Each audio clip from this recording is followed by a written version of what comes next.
When most people think of Africa, they naturally think of safaris and wildlife.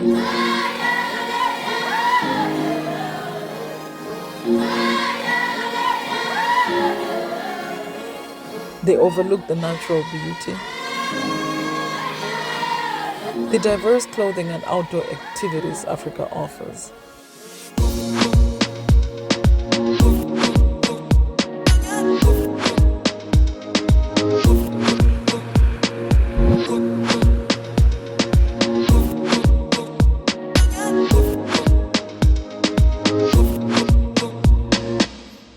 In this final episode of Jamar and Shavonne's free trip to Africa, they get to enjoy some of those never talked about outdoor activities. We will watch as they ride their quad bikes through an African village, spend time at the majestic Victoria Falls, enjoy the sunset on a boat cruise. But before we share all those outdoor experiences with our couple, let's take a closer look into Shavonne and Jamar's personal life and see how they ended up being the first couple to be awarded a free trip through jet-lag Africa. Jamar and I met nearly 7 years ago, and I can truly say that he is the love of my life and my friend. If I'd have knew then, 7 years later, that I'd be with the love of my life and we'd be experiencing so many things and doing so many things together. Probably did this a long, long time ago. We definitely had our ups and downs on this journey, but love has conquered all. This past November, Jamar and I said our I do's. I'll never forget that day. If you knew our full story, you know this was a major accomplishment for us. And it's all love. When you have a beautiful family, y'all work together towards a whole. Jamar and I both have strong personalities, but with God's grace, guidance, and strength, we were able to forgive and grow with one another. I'd be lying if I said we had the perfect love story, but I can guarantee that it's one of the realest ones. And that's why it was a blessing to get on this trip with Jet Lag Africa, because we was able to further work on our relationship and keep building the building blocks of life that we are trying to build for this eternity that we plan on spending together. I will love you forever. Today was a great day, definitely. Yeah, that's just for me. The quad bikes, the sunset cruise, everything was great. You know, being from the States, you see it a lot on TV. When you see stuff on TV, then you actually get over here to experience yourself, it's a whole nother level. It makes you really think like, wow, like, you know, it's really like that over here. I came from the mud. There's dirt on my hands.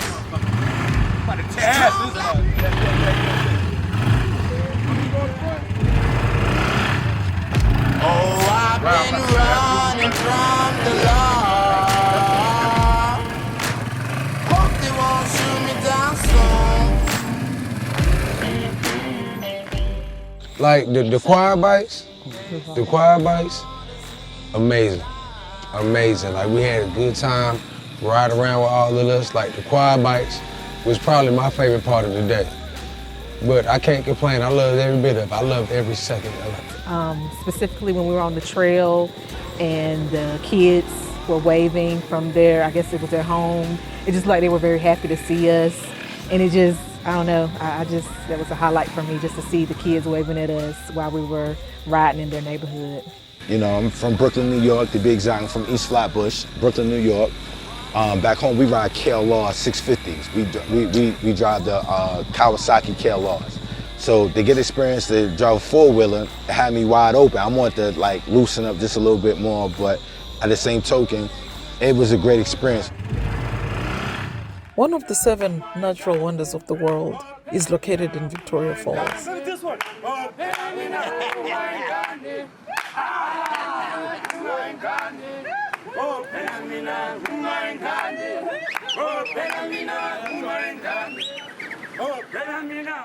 And this is where we took Jamar and Shavonne to experience the fun side of Africa.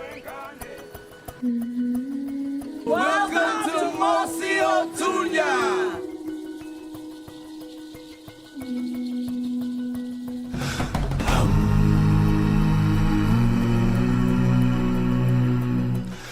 Oh, this is the most beautiful thing I ever seen in my life. This is God's work.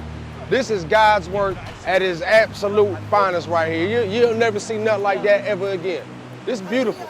This is the most beautiful thing I ever seen, man.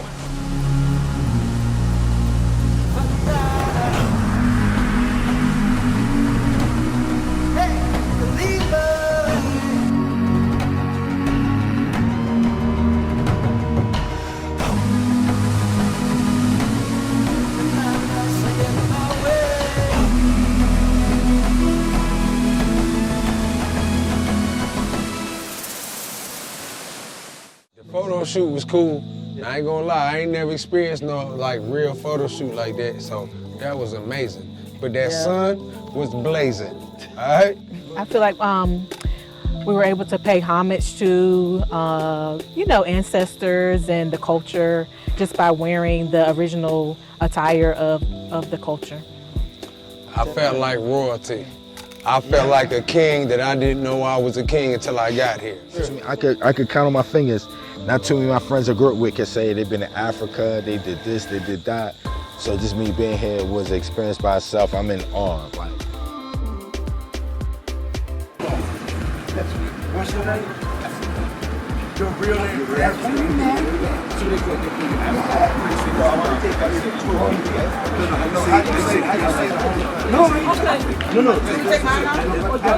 It's funny, the older gentleman, Good. Mr. Africa, what was his name? His name was Africa. His name is Africa. Mr. Africa, yeah. So the fact that you guys struck, and this is what it's all about, just striking that conversation with that person on the street and making him feel like you're just part of that was beautiful. Mm-hmm. So that photo shoot was kind of like bringing two cultures together. That is exactly what it was.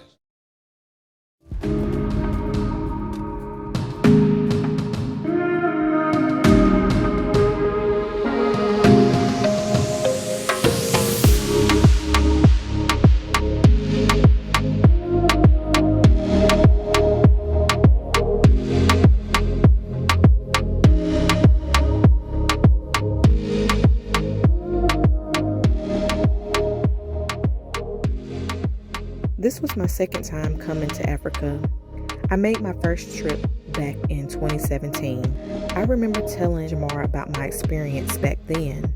And would you believe that he belatedly told me that he'd never go to Africa? Yeah, I said I wasn't going to Africa. But that's the good thing about hindsight being in 2020, because when me and Shavonne were presented with this incredible and fortunate opportunity, I was able to overcome my fears and challenge myself to go and experience things that I would never have experienced. And it's something that I would never forget. I went to the motherland and I never thought I'd be in the motherland. And I'm talking about we've seen the best and the worst parts of the motherland, and I enjoy and embrace every single bit of it. Safari, that was mind-boggling too. The safari was it for me. That was that elephant.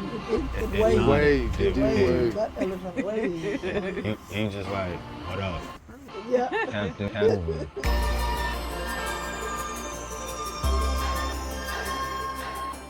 And they know each other's ages. You can tell by the smell. Still like when bulls come into mast, there is a small opening which is between the eyes and the ears, which is called the chamber of the end. At the end will swell, and it will give them a stick, punching fluid, which can smell in the body. It also means they do not mate. So the women bulls will make sure once you come into mast and you are still younger, you will not have a chance to mate. So within the bachelor head, there is a strict hierarchy. Wow.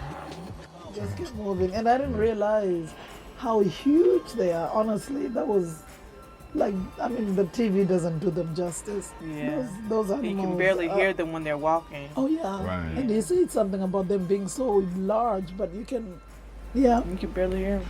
Yeah. Zambezi River is the fourth largest river in Africa. It starts in northern Zambia, in the Kalene Hills, in Mpumalanga district, flows into Angola, meanders back into Zambia, Namibia, Botswana, passes through Zimbabwe all the way to Mozambique, in the ocean. From source to mouth, it is approximately 2,700 kilometers. where the big falls are, it's like This whole experience was just amazing. I mean, I can't even put it into words. I mean, it's just once in a lifetime. You have to do it. Being that, you know, we don't learn a lot of things. It's just eye opener, and it's free. Yeah, I mean, it doesn't get any better than that. It's free. I mean, you know, knowledge should be free.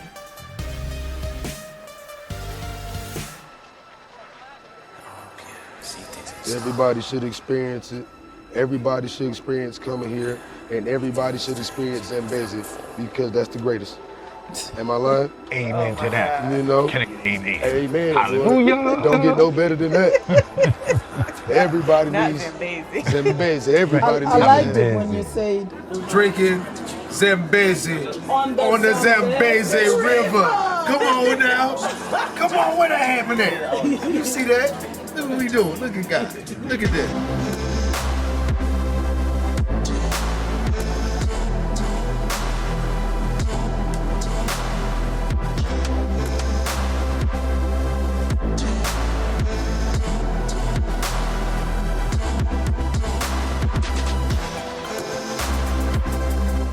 they will firstly react by secreting a reddish fluid as a skin moisturizer. Once that dries up, then the skin will start to crack.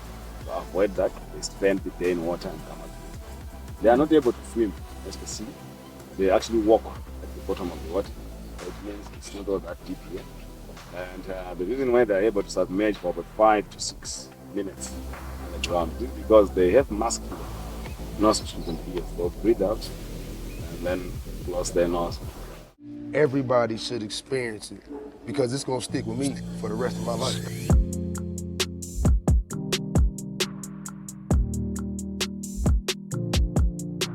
Our guineas in America, they smaller than that. We got the ones, they little, and ours don't fly. They just run across the ground. what are they called? They're called the same thing, guinea. We got them in America. We got them. Yeah, we have them, but they're not the same species as that one. And I think that's the whole idea behind the free thing, because a lot of people want to come to Africa. First of all, it's not the cheapest place to come. And then they want to come with someone that knows the place. Right. That's So right. because that we are here with someone that knows the place, makes it so much easier. Right. You get to have that authentic experience Right. without feeling like a tourist. You're a tourist, but you're not a tourist. Right. And You're interacting and you're with the immersed in the locals. culture. Exactly, Like, exactly. You get to really step into the culture, not just Yeah. drive by and still speculate or assume. You're actually Exactly. able to, you know, all your questions answered and be a part of it. Yeah. Yeah. So definitely, that's the biggest thing right there. You can't beat it. So yeah. And it's not overwhelming. You think all the things that we did might be overwhelming, but it all comes together. It comes together perfectly. Even little hiccups here and there, it still all works out, Because, and it came yeah. together. Yeah. Everything comes together, man. So I would advise everybody, go over there and learn what you can learn and just be open-minded and embrace the culture. So I am thankful to Jet Lag Africa for helping to open my eyes up with the parts of the world that I thought that I knew, but I really didn't know anything about. And I'm happy that I was able to experience this. Cheers, Jet Lag Africa. We stand with Jet Lag Africa to change the narrative of how Africa is seen, perceived, and viewed.